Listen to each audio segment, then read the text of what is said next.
បាទសូមគោរពនឹងជម្រាបសួរទៅដល់ប្រិយមិត្តដែលកំពុងទស្សនាវីដេអូនៅក្នុង Channel YouTube ពីខ្មែរថ្ងៃនេះសូមធ្វើការចែកម្លែកវីដេអូមួយទាក់ទងជាមួយនឹងសញ្ញាឬក៏ចំណុចកន្លែងណាដែលអាចដឹងថាគេ hack ចូល account របស់យើងយើងមើលឃើញ page របស់យើង account របស់យើងបោះទៅអត់មានបានបោះរូបនឹងផងតែវាមានការបោះរូបនឹងផ្លាស់ប្ដូរ add friend ថ្មីអីផ្សេងសិតតែជាសញ្ញាប្លែកៗដែលយើងអត់បានធ្វើនិយាយសរុបសកម្មភាពដែលយើងអត់បានធ្វើតែវាលូតមកណាព្រោះហើយចំណុចថ្មីទៀតគឺគេតែងតែ hack យក account យើងដើម្បីទៅខ្ចីលុយនៅនេះខ្ចីលុយនៅនោះកន្លែងចំណុចនេះគឺជាសកម្មភាពតើការ hack នោះតាមរយៈកន្លែងណាហើយនាទីនេះពួក hacker នៅពេលដែលគាត់បានចូលទៅសង្ងំក្នុង account របស់យើងគាត់ចូលក្នុង account Facebook របស់យើងហើយគាត់លែងនៅក្នុង Facebook របស់យើងហើយគាត់រត់ចូលទៅបំលែងខ្លួនចូលទៅក្នុង IG គាត់សង្ងំ IG ពីព្រោះ ad center ណា account center របស់ Facebook ក៏អាចចូលទៅ manage នៅក្នុង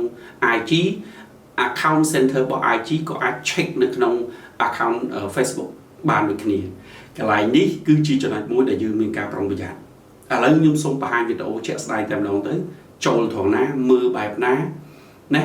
អញ្ចឹងយើងគួរប្រុងប្រយ័ត្ន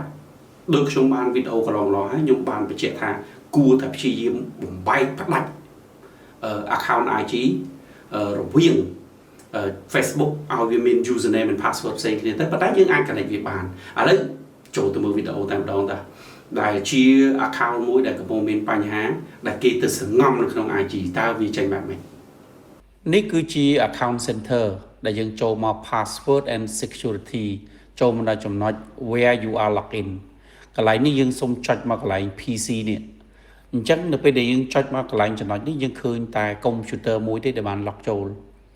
ហើយនៅក្នុងនេះគឺនៅខាងលើគឺវាបានបង្ហាញថាមានឧបករណ៍ចម្លែកមួយថ្មីមួយដែលអត់ស្គាល់ឃើញនេះគឺ log ចូលមកសុទ្ធតែជាចំណុចមួយដែល log ចូលនៅក្នុង Instagram ទាំងអស់អញ្ចឹងបើសិនជាយើងគេដាក់ថាខាងលើនេះគឺ unrecognized login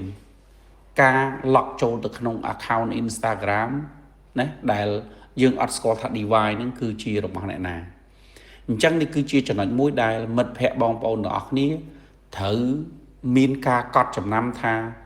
account Facebook របស់យើងនៅពេលដែលយើងបានបង្កើតវាអាច generate បំលែងខ្លួនទៅជាព័ត៌មានមួយទៀតគឺ Instagram អញ្ចឹងគេ log ចូល account Facebook របស់យើងបានហើយគេបំលែងទៅ Instagram ហើយគេទៅសង្ងំនៅក្នុង Instagram អញ្ចឹងនេះគឺជាចំណុចមួយដែលអ្នកទាំងអស់គ្នាត្រូវមានការកត់ចំណាំបន្ទាប់ពីគឺគេចូលនៅក្នុង Instagram ណាអញ្ចឹងកន្លែងណាដែលយើងដឹងថាការបំលែងអានេះគឺនៅក្នុង Facebook របស់យើង account center នេះវាមានបង្ហាញមានទាំង Facebook និង Instagram ហើយចុចចូលក្នុង Facebook ឬក៏ Instagram គឺអាចបង្ហាញព័ត៌មានទាំងអស់អញ្ចឹងខ្ញុំសូមងាកទៅលើ Instagram វិញនេះគឺជា account center របស់ Instagram